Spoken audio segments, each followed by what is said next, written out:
Anong pinakamahirap na bahagi ng pagiging sex bomb dancer? Rehearsal. Wala, wala kayong tulog. Walang tulog. Ngayon, meron na. Kasi parang, dati kasi, wala talaga kaming control. Wala kaming control talaga sa nangyayari. But, we love it. We love what we were doing. Na parang, oo, napupuyat man tayo, pero lumalabas tayo sa TV, nagda-dance-dance tayo. Yun yung passion namin eh. Kaya kami, hindi namin na-feel talaga na sikat kami dati. Nag-e-enjoy kami. Nag-e-enjoy kayo. Tapos lumalabas lang kami, ina-entertain namin yung mga tao kasi ang saya talaga ng feeling. Oo, actually, nung pinuntahan ko kayo, sabi, 4 hours daw yung inyong rehearsal. So ngayon, magtrabaho na magtrabaho, hindi ako mapapagod. Kasi kailangan. Mukhang pagod na siya.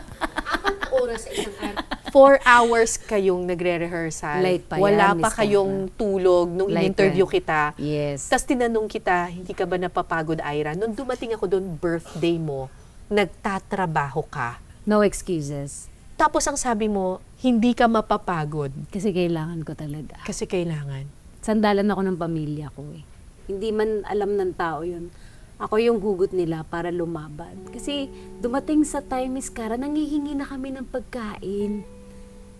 Hindi masaya. Kakahiya yun. Kasi hindi mo pwedeng gawin lagi yun. Yung manghihingi ka ng kanin, tapos yung ulam mo lang ay cracklings. Alam mo yun? Yung parang, hindi yun yung gusto kong Buhay na buhay ng pamilya ko.